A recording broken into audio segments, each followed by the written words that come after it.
we're going to have soldiers, poll watchers on the ground who are making sure that there are no irregularities and fraud like we saw in the last election cycle. I love it. I cannot wait. Soldiers and troops at the polls on Election Day. That is what Donald Trump's current press secretary for his campaign, Karoline Leavitt, is promising. What is she alluding to? Certainly it can't be actual members of the military patrolling polling places. So what is it? It's arguably something even scarier. This is something that we need to take very seriously. The attempts at voter intimidation, what they have up their sleeves, should not be ignored. We saw what they tried to do in 2020. We know the sorts of things they're going to try to do again in 2024. Here is Karoline Leavitt. Again, this is Trump's current press secretary for the campaign, not to be confused with Trump's former White House secretary, Kayleigh McEnany, who's now on Fox News. Leavitt was interviewed by Donald Trump Jr.'s wife or fiance, I don't know, Kimberly Guilfoyle. And she says, we are going to be, in order to fight fraud, irregularities, cheating, all non-existent things, they are going to have soldiers and troops at the polling places on November 5th. I hope law enforcement's listening, because we got to be all over this. Listen to this. The momentum for the America First movement, on the ground, what you guys are seeing for your ground game, how strong and unified of a place, the campaign will be going into with the convention this summer. Mm-hmm. Well, we're so excited about our recent merger with the Republican National Committee and the new leadership we have there in both Lara Trump and Michael Whatley. Our team is already working hand in hand with the staff at the RNC. So, by the way, this also isn't it. Before we even get to soldiers and troops, remember that there has been a Trump takeover of the Republican National Committee. Trump's own daughter-in-law now is a member, a staffer at the Republican National Committee. They have pledged total undying loyalty to President Scrumps, and money is going to go to him, legal fees, etc. And the failed former president is going to benefit greatly from taking over the RNC. But let's continue to the soldiers and the troops at polling places. As one very lean and mean machine, as we like to call it, with one goal. And that goal is victory for Republicans up and down the ballot on November the 5th.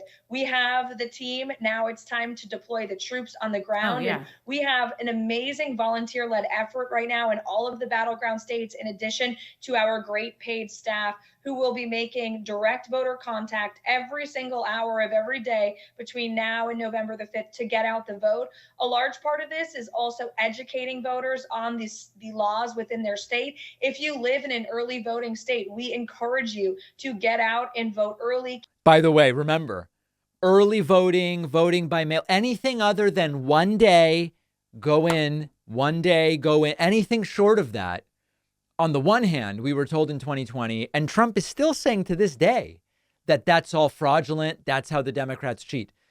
But officially, Republicans realize if we only allow the left to actually take advantage of all of these more convenient ways to vote, we'll probably lose. So even though it's all fraud when the left does it, they also are telling their voters, you should go out and vote early, vote whenever you can. Okay, now we're getting to the soldiers. Cast your ballot. You don't know what could happen to you on Election Day. And then we're also investing a lot of money into voter integrity efforts to ensure that every American knows their ballot will be cast and counted and matter. And we're going to play offense this time around. We're not going to play defense like we unfortunately did in 2020. We're going to have soldiers, poll watchers on the ground who are making sure that there are no irregularities and fraud like we saw in the last election cycle. I love it. I cannot wait. It's going to be fantastic. So, of course, I will remind you that the irregularities and fraud that Karoline Leavitt asserts as a point of fact in 2020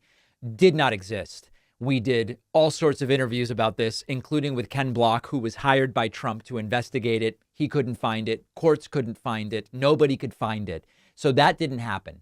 I like this notion of this time we're playing offense.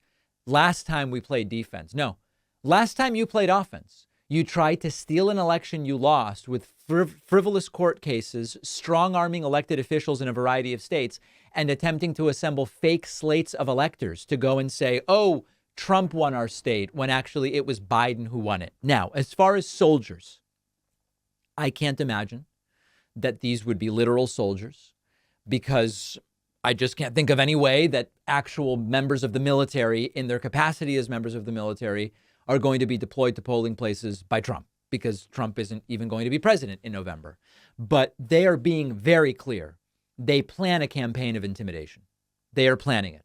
We saw the videos purportedly of armed members of the military when Vladimir Putin was incredibly overwhelmingly reelected recently in Russia with 80-something% of the vote. What a victory for him, right? They would love to do that. They may not be able to get away with it. So instead, they will have whatever they can. You've got to be how many feet away from a polling place? Well, we will be 1 foot beyond that, intimidating voters. We are going to do everything we can, they are telling us. So whether it's literal soldiers is less relevant than the fact that they plan to have a presence. The presence is to intimidate, and we have to hope. And you know what? Last time, a relatively good job was done as far as this particular piece was concerned. We have to make sure that every state is prepared and that they aren't going to allow these intimidation tactics. They plan to use them. Let's hope that they're not allowed.